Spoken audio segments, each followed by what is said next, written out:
Hi friends, welcome to சுவானார்ட்ஸ். இந்த சுவானார்ட்ஸ்ன்ற இந்த சேனலில் ஆர்ட்டை வந்து கம்ப்ளீட்டாக சொல்லி கொடுத்துட்ருக்கோம். இன்னைக்கான வீடியோவில் அப்சரா வேக்ஸ் கிரேயான்ஸ் வந்து ரிவ்யூ பண்ண போகிறோம். இந்த பேக்கேஜில் வந்து பார்த்தீங்கன்னா மொத்தம் 14 கிரேயான்ஸ் வந்துருக்கு. இந்த பேக்கேஜோட ஃப்ரண்ட்லேயே பார்த்தீங்கன்னா அவங்க வந்து ஒரு யானைக்குட்டி வந்து வரைஞ்சிருக்காங்க. அதுவும் அந்த டெக்ஸ்சர் ஃபீலோட வரைஞ்சிருக்காங்க. ஃபேக் பண்ணாமல் அவங்க என்ன இருக்கோ அதை வந்து அழகாக வந்து வரைஞ்சிருக்காங்க. இந்த இடத்துல ஒரு ரவுண்டான ஒரு ஸ்பேஸ் வந்து கொடுத்துருக்காங்க. அது வழியாக உள்ள என்ன மாதிரி கிரேயான்ஸ் இருக்குது, என்ன கலர் கிரேயான்ஸ் இருக்குது அப்படின்றது வந்து நீங்கள் பார்த்துக்கலாம். அப்படியே பேக் சைடில் திருப்பினீங்கன்னா வழக்கம் போல் மானே தேனே பொன்மானே அப்படின்னு சொல்லிட்டு நிறைய எழுதியிருக்காங்க. அதோட சேர்த்து இதோட ப்ரைஸும் போட்டிருக்காங்க. 60 rupees, 60 ரூபா இருந்தால் இந்த வேக்ஸ் கிரேயான்ஸ் வந்து நீங்கள் வாங்கிடலாம். 3 வயசுக்கு மேலே இருக்க குழந்தைங்க தான் இது யூஸ் பண்ணும் அப்படிங்கிறது வந்து சொல்லியிருக்காங்க. ஏன்னா 3 வயசுக்கு கீழே இருக்க குழந்தைங்களுக்கு கொடுத்தீங்க அவங்க தெரியாமல் எடுத்து சாப்பிட்றதுக்கான வாய்ப்பு இருக்குது.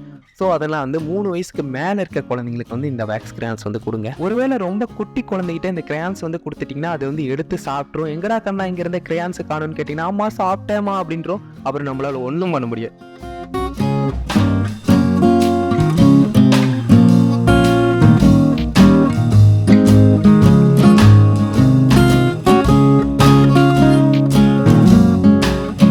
கிரேயான்ஸ் எடுத்து வரைஞ்சி பார்க்கலாம். இந்த கிரேயான்ஸ் வரையும்போது தெரியுது இதில் வந்து டெக்ஸ்சர் ஃபீல் வந்து கொண்டு வரலாம். ஆயில் பேஸ்டில் வந்து நல்லா பிளெண்ட் பண்ண முடிஞ்சாலும் அந்த டெக்ஸ்சருக்கான ஃபீலை வந்து நீங்கள் கிரேயான்ஸில் தான் கொண்டு வர முடியும். ஆயில் பேஸ்டில் கம்பேர் பண்ணும்போது கிரேயான்ஸ்ன்றது கொஞ்சம் வந்து ஹார்டாக நீங்கள் ப்ரெஸ் பண்ணி வரைகிற மாதிரி இருக்கும். கொஞ்சம் வந்து சொரன்னு தான் இருக்கும்.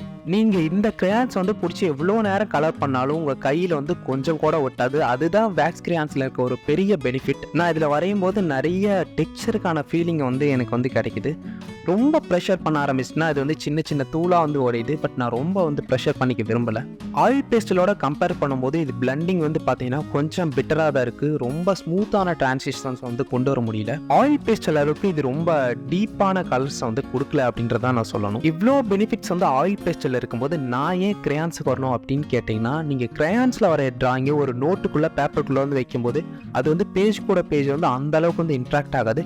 பட் அதர் ஹேண்ட் ஆயில் பேஸ்டில் பார்த்தீங்கன்னா ஆயில் பேஸ்டில்றது ஆயிலும் கொஞ்சம் மிக்ஸ் பண்ணியிருப்பாங்க. அதனால வந்து அது பேஜ் கூட பேஜ் வந்து ஒட்டி ஒரு மாதிரி வந்து பிளண்டிங்லாம் நடந்துடும். அதனால வந்து நீங்கள் வரைஞ்ச டிராயிங்ன்றது வேஸ்ட்டாக போகிறதுக்கான வாய்ப்புன்றது நிறையவே இருக்கும். அதுக்கு மேலே ஸ்ப்ரே அடித்து நீங்கள் ப்ரொடெக்ட் பண்ணுற மாதிரி இருக்கும். பட் இந்த விஷயத்தை வந்து நீங்கள் வேக்ஸ் கிரேயான்ஸ் வந்து பண்ணணுன்ற அவசியம் கிடையாது. குழந்தைங்க வந்து எக்கச்சக்கமான டிராயிங்ஸ் வந்து வரைஞ்சிட்டே இருப்பாங்க. அவங்க நோட்டுக்குள்ள வந்து டிஃப்ரெண்டான இடத்துல வந்து வச்சுட்டே இருப்பாங்க. அவங்களுடைய டிராயிங்ஸ் வந்து ஸ்பாயில் ஆகிட்டு அவங்க வந்து ரொம்ப வருத்தப்படுவாங்க. அந்த மாதிரி நேரத்தில் வந்து நீங்கள் வேக்ஸ் கிரேயான்ஸ் கொடுத்தீங்கன்னா அவங்க வந்து பியூட்டிஃபுல்லாக வந்து வரைஞ்சிக்கோங்க. அதை எவ்வளோ நாள் வச்சுக்கோங்க instead of oil pastel use பண்ணுறதுக்கு. பல நேரங்களில் நீங்கள் ஆயில் பேஸ்டில் வரையும் போது நீங்கள் ரொம்ப லைட்டாக வரையணும்னு நினச்சா கூட ரொம்ப இன்டென்ஸான கலர் வந்து வரதுக்கான வாய்ப்பு இருக்குது. பட் நீங்கள் கிரேயான்ஸ் யூஸ் பண்ணும்போது எந்த அளவுக்கு உங்களுக்கு ஒப்பாசிட்டி வேணுங்கிறத நீங்களே முடிவு பண்ணிக்கலாம். ரொம்ப டீட்டெயிலான இடத்துல நீங்கள் வரையணும்னு நினச்சிங்கன்னா ஆயில் பேஸ்டில் வந்து பாசிபிள் கிடையாது. அதை சீவி நீங்கள் ரொம்ப டீட்டெயிலாக வரைஞ்சிங்கன்னா அது வந்து ஒரு மாறி போகிறதுக்கான வாய்ப்பு இருக்கும்.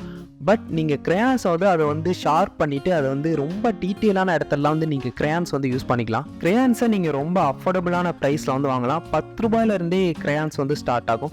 ஸோ ஆயில் பேஸ்டில் வந்து பார்த்தீங்கன்னா 100 rupeesக்கு எபோவில் தான் ஆயில் பேஸ்டில் வந்து ஸ்டார்ட் ஆகும். பட் இதை வந்து நீங்கள் அஃபோர்டபுளான ப்ரைஸ்லேயே வந்து வாங்கலாம். நீங்கள் ஒரு ஆர்டிஸ்டாக இருந்தால் நீங்கள் வந்து கிரேயான்ஸ் வந்து ஒரு சூப்பராக யூட்டிலைஸ் பண்ணலாம். ஒரு கிட்டுக்கு வந்து நீங்கள் ஒரு கிரேயான்ஸை கொடுக்குறீங்கனாலும் அதுவும் ரொம்ப நல்ல விஷயம் தான். ஓகே ஃப்ரெண்ட்ஸ், இந்த வேக்ஸ் கிரேயானோட ரிவ்யூ வந்து உங்களுக்கு ரொம்பவே பிடிச்சிருக்கும் அப்படின்னு நம்புறேன். நெக்ஸ்ட் வீக் ஒரு டிஃப்ரெண்டான ஆர்ட் சப்ளை வந்து நம்ம ரிவ்யூ பண்ணலாம். மறக்காம ஸ்வான் ஆர்ட்ஸை லைக் பண்ணிக்கோங்க, சப்ஸ்கிரைப் பண்ணிக்கோங்க. உங்களுக்கு தெரிஞ்ச ஃப்ரெண்ட்ஸ் இருங்க அவங்களுக்கு வந்து ஷேர் பண்ணுங்க. என்னுடைய சேனல் அனிமேட் வித் இளையராஜா இருக்கு. அங்கே அனிமேஷன் ஆன ஆர்ட்டை ஸ்டார்டிங்ல இருந்து எண்டிங் வரைக்கும் சொல்லி கொடுக்குறேன். கீழே டிஸ்கிரிப்ஷன் லிங்க் இருக்கு, அங்கே போய் சப்ஸ்கிரைப் பண்ணிக்கோங்க. ஓகே ஃப்ரெண்ட்ஸ், தேங்க்ஸ் ஃபார் வாட்சிங் திஸ் வீடியோ. பாய்.